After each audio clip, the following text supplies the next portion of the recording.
माननीय प्रधानमंत्री श्री नरेंद्र मोदी जी की अनुगाई में चल रही केंद्र सरकार ने पशुधन और पशुधन उत्पाद यानी कि live stock and live stock products के इंपोर्ट एंड एक्सपोर्ट बिल 2023 के प्रपोज ड्राफ्ट को वापस ले लिया है।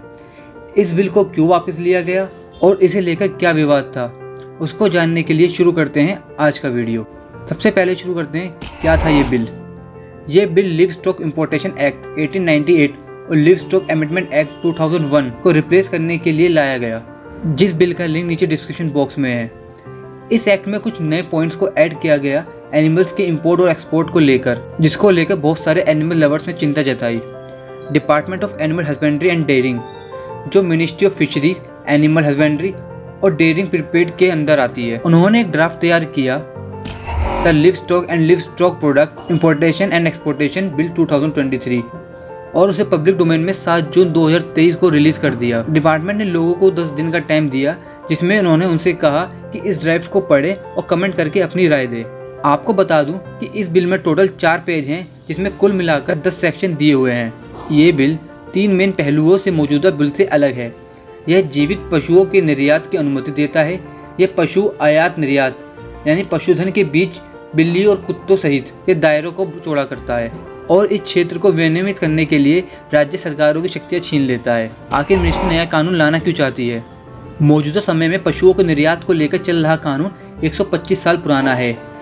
The livestock importation act 1898 ये बिल भारत में आज़ादी और संविधान बनने से पहले का है।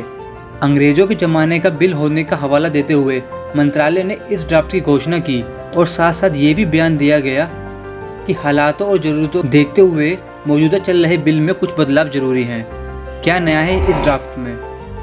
मौजूदा समय में चल रहे bill the livestock importation act 1898 में टोटल 5 सेक्शंस हैं। Section 1 short title and local extent, section 2 definition, section 3 power of regulate importation of livestock, section 3A power of regulate importation of livestock, section 4 power of state government to make rules, section 5 protection of person acting under act, जिसके अंदर अटल बिहारी वाजपेयी जी की सरकार में कुछ चीज़ें और add कर दी गई, जो लिव स्टॉक अमेंडमेंट एक्ट 2001 के नाम से जाना गया।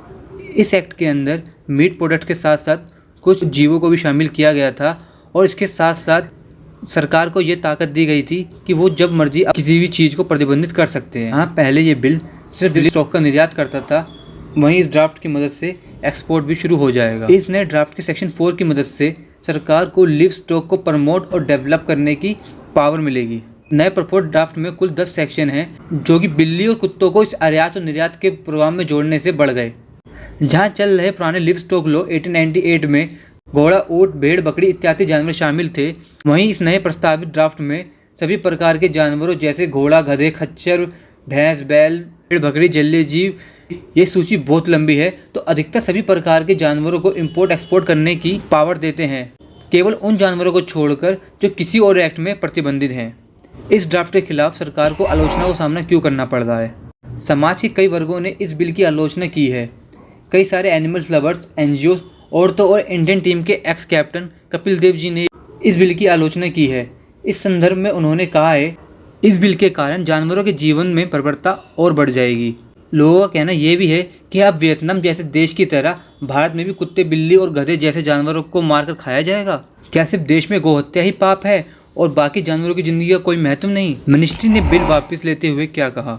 कई सारी आलोचनाओं का सामना करते हुए बुधवार को सेंट्रल गवर्नमेंट ने ये ड्राफ्ट वापस ले लिया। मोदी गवर्नमेंट के कार्यकाल में कई बिलों का विरोध हुआ, जिसमें से कुछ वापस भी लिए गए, लेकिन ये पहला बिल था जिसको सरकार ने बिना किसी हट के बहुत जल्दी वापस ले लिया।